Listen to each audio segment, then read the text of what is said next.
बाबा को याद करते हो, फिर विश्व की बादशाही याद करते हो। देखो पूछते कैसे अच्छे प्रश्न है कि अपने बेहद के बाप, इसका नाम शिव है। पीछे बादशाहों के कारण कोई गुजराती कैसे कहते हैं, कोई देखो बबुलनाथ भी कहते हैं। अभी बबुलनाथ कहना चाहिए क्या, पर दुखी हूं कि ये जो बगीचा है God in the forest of काटेगा, जंगल फॉरेस्ट ऑफ थॉट, कांटा कहा जाता है नहीं, तो कांटे होते कहते हैं या बबुलनाथ अंग्रेजी में कहते हैं। तो शिव का नाम है बाबुरीनाथ या बबुलनाथ। क्यों उसका नाम ऐसे रखा है? कांटों को फूल बनाते हैं। इस सतयुग में होते हैं फूल और यहाँ होते हैं कांटे, क्योंकि काम क्रोध लोभ मोह सब यही काटते। तो देखो अभी कोई मनुष्य समझता होगा तो रही, तो बाप आकर के बताते हैं कि कितना नाम दे दिया है। तो पहले पहले बाप आकर के पूछते हैं बच्चों से, किस कौन से सभी बच्चों से, रूहानी बच्चे, कि रूहानी बच्चों हे आत्माओं, बाप याद है? कौन सा? बेहद का बाप याद है? उसका नाम क्या है? शिव। तो शिव है कल्याणकारी। याद है क्योंकि जितना याद करेंगे इतना तुम्हारा जो पाप है सर पर जन्म जन्मांतर के, वो सभी कट जाएंगे। ये पाप कहाँ से आए? सतयुग में तो पाप होते ही नहीं है, कोई का भी पाप नहीं होता है कभी भी। तो वहाँ होती है पुण्यात्माओं की दुनिया, और फिर इसको कहा जाता है पापात्माओं की दुनिया। पाप और पुण्य क्या है? पाप है ये पांचवी का, ये है रावण के। अच्छा सतयुग में रावण होता ही नहीं है क्योंकि है दुश्मन। तो ये दुश्मन सबका, वो सारी दुनिया का दुश्मन है। सारी दुनिया रावण राज्य है। ऐसे नहीं कि लंका में रावण था, नहीं, सारी दुनिया में इस समय में रावण राज्य है, सब दुखी है, तमोप्रधान है। अच्छा तभी कहते हैं कि बच्चों, अभी बाप कहते हैं माम एकम याद करो, कि वो है पतित पावन। तो मुझे याद करने से, अभी अक्षर गीता के कोई कोई अक्षर गीता का क्लियर है, समझे, जैसे आटे में लूण, तो गीता और तो सभी झूठी है, कोई कोई थोड़े अक्षर है जो थोड़ा सच बाजते हैं। तो बाप कहते हैं, बाप खुद कहते हैं, दे के सभी संबंध छोड़ जो तुम्हारे में नहीं थे, जब तुम घर से आते हैं पाठ बजाने के लिए, तो तुम्हारा जब पहले आते हो पाठ बजाने के लिए सुख के संबंध में आते हो, फिर आ गए हो दुख के बंधन में, रावण के राज में। अभी फिर सुख के संबंध में कैसे जाओ, या सत्व प्रधान कैसे बनो? क्या करो? अपन को आत्मा समझो, पक्का देह नहीं समझो। तुम आत्मा हो पहले, पीछे है देह।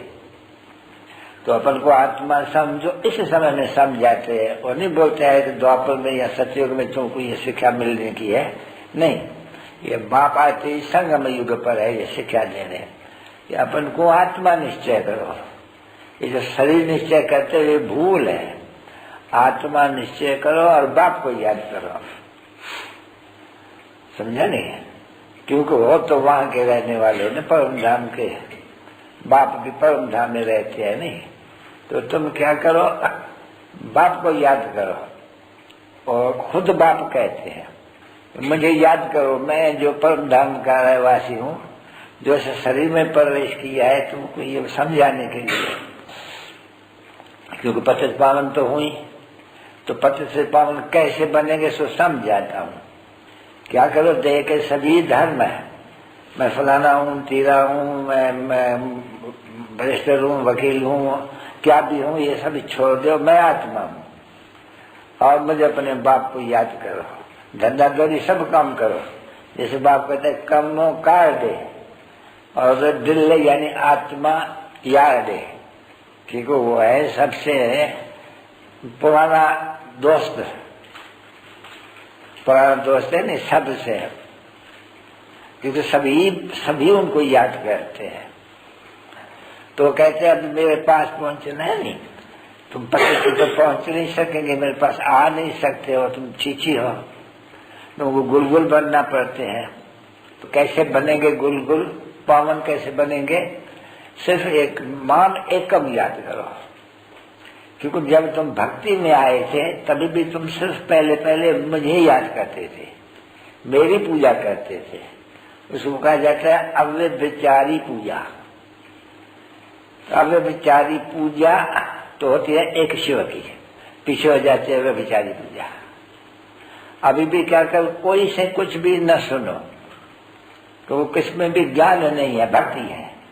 मैं हूं ज्ञान का सागर, इसलिए मुझे याद करो, कोशिश करके मुझे याद करो।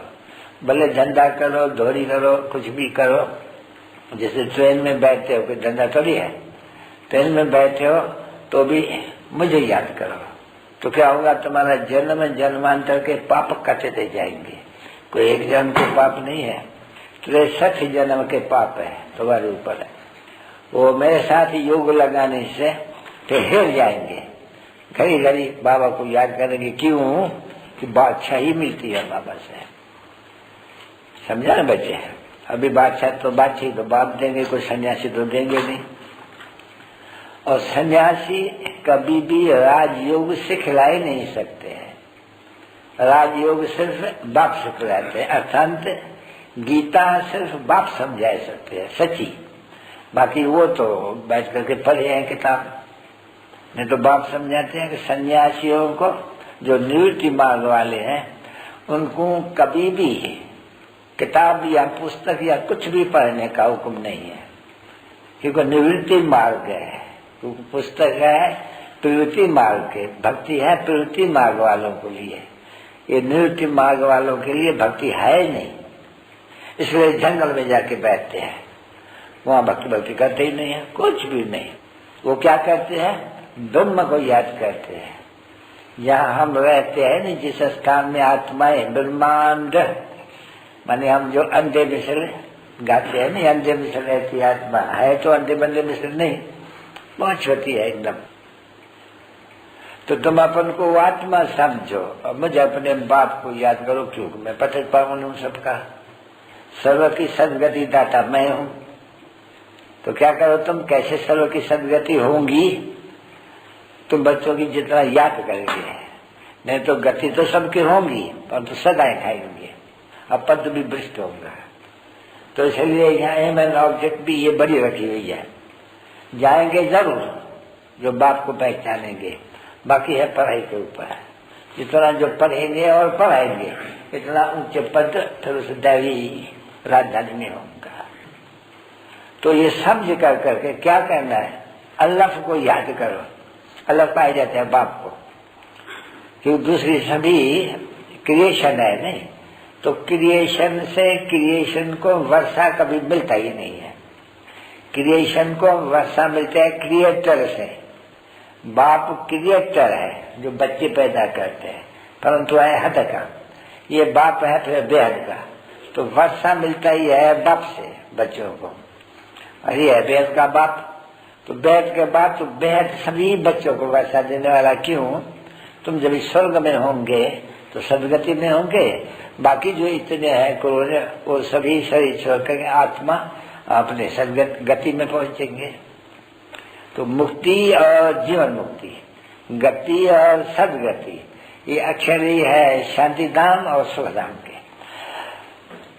तो याद ये करो, शांति धाम सुख धाम, समझा नहीं?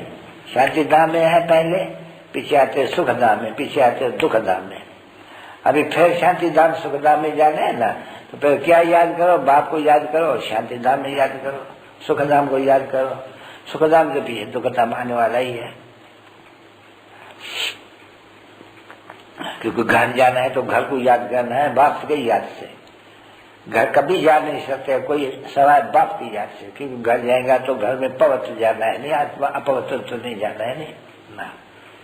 तो एक है वाइसलेस इनकॉर्पोरियल वर्ल्ड, यानी आत्माओं की दुनिया।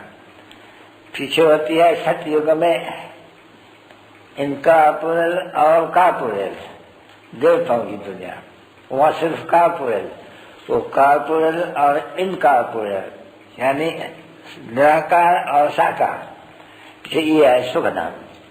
वही फिर निराकार साकार ये पुनर्जन्म लेने से नीचे गिर करके अभी दुख धाम में आ गए हैं। नॉलेज बहुत नहीं है, परंतु शिव बाबा को याद करने में हम आत्माएं हैं। हे बाबा, आपसे तो हमको विश्व की बादशाही मिलती है, विश्व की, यानी सारा सागर, सारी आसमान, सारी धरती, सब तुम्हारा, कोई पार्टीशन नहीं। अभी कितना पार्टीशन है, पार्टीशन से जुदाई। अंग्रेज फलाना में जो वो घर में भी कितनी जुदाइयां हो जाती है, लड़ पड़ते हैं, जुदा हो जाते हैं। तो यहाँ कोई भी लड़ाई झगड़ा वहां नहीं, क्योंकि यहाँ बनते हैं नास्तिक, कोई भी बात को नहीं जानते हैं। सतयुग में रहते हैं आस्तिक, अभी आस्तिक है संगम युग पर बने हैं। ऐसे नहीं कहेंगे सतयुग में ना आस्तिक है, नहीं, यहाँ गाया हुआ है विनाश काले विपरीत बुद्धि विनशंति। सुना है अक्षर ये बोला, फिर ये विनाश का काल है ना बच्ची, क्योंकि चक्कर तो फिरना है नहीं, सत्य तो जरूर आना चाहिए नहीं। तो विनाश काले विपरीत बुद्धि किसके साथ, बाप के साथ। तो कैसी विपरीत बुद्धि, बहुत विपरीत बुद्धि, गड्ढे में, कुत्ते में, उल्लू में, पाजी में, पत्थर में, ठिकर में, है ना बरोबर। इसको कहा जाता है बिल्कुल विपरीत बुद्धि। और विनाश काल है प्रीत बुद्धि विजयंती, ठीक है। देखो सारी गीता आ गई ना। तो जितना याद करेंगे इतना सब पाप कट दे जाएंगे, पीछे जितना याद करेंगे इतना ऊंचे पद मिलेगा। कम याद करेंगे तो पाप सब कटेंगे नहीं, सजा खाएंगे तो कम पद मिलेंगे।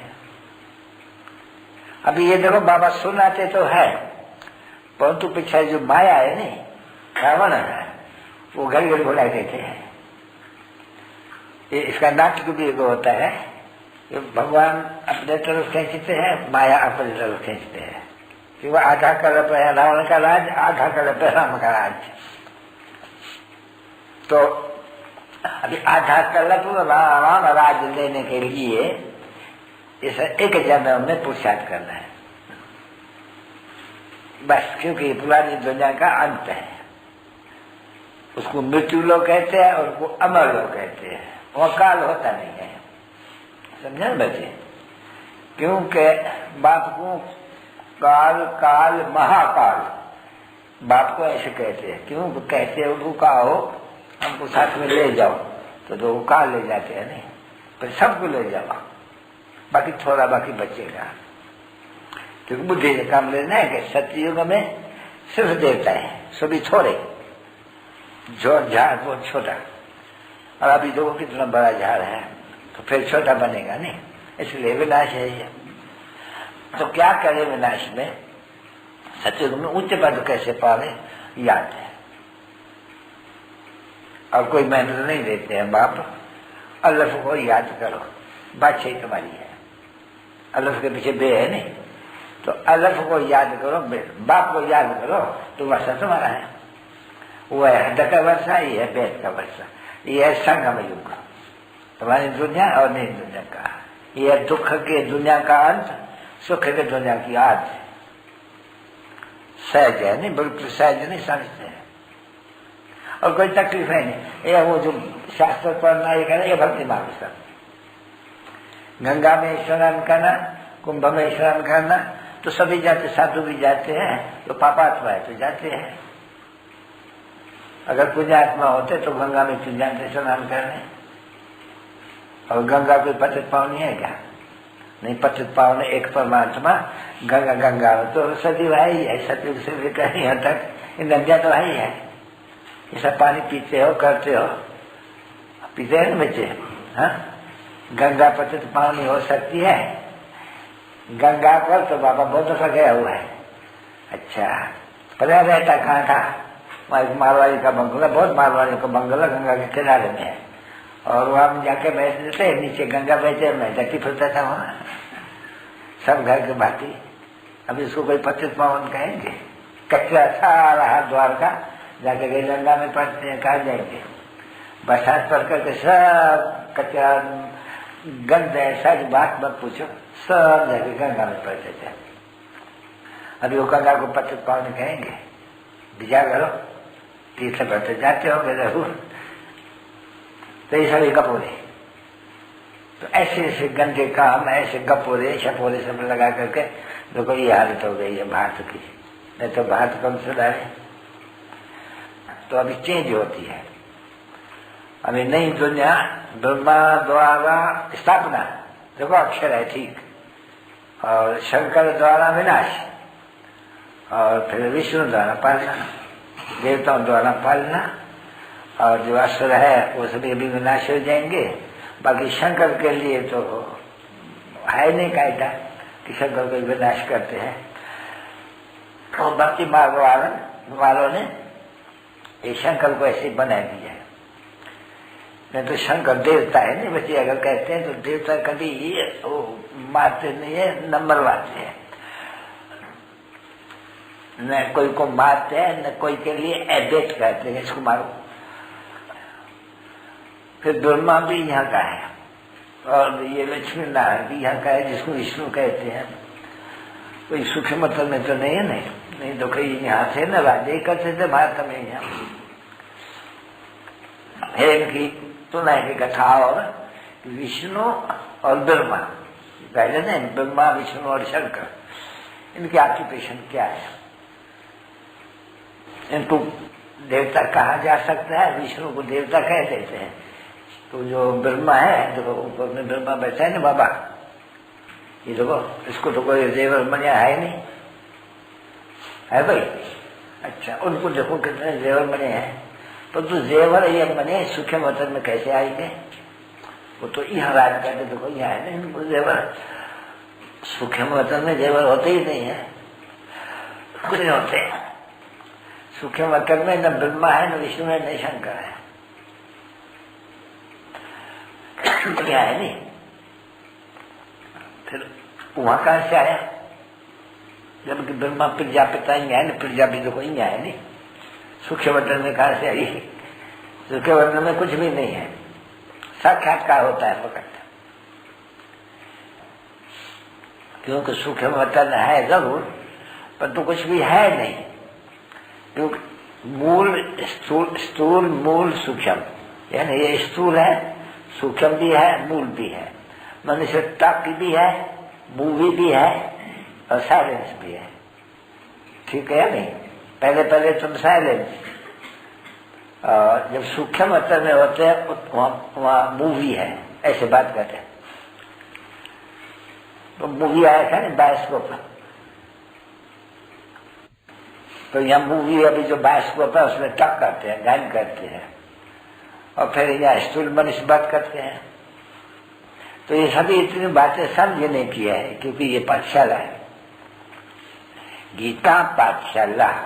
यानी 5000 वर्ष के बाद आए मिले, आत्मा परमात्मा अलग रहे बहुकाल, तो बहुकाल 5000 वर्ष सबसे जास्ती।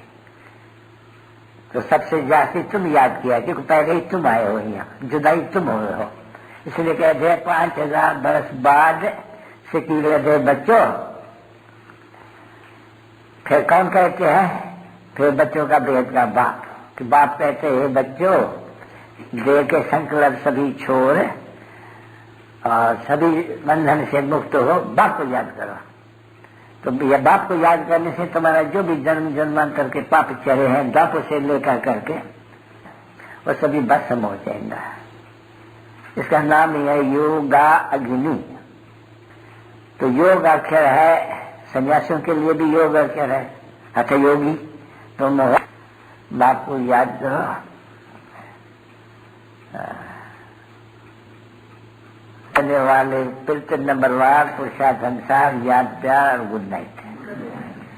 फिर बाप कहते हैं कि मीठे मीठे सिकले दे रूहानी बच्चों पे, तो रूहानी बाप की नमस्ते।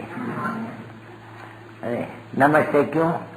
ये तो फिर उनको बताओ। नमस्ते कहते हैं कि बाप कहते हैं मैं तुम्हारी निष्काम सेवा करता हूँ, मैं स्वर्ग में नहीं आता हूँ, कभी स्वर्ग में देखता भी नहीं हूँ।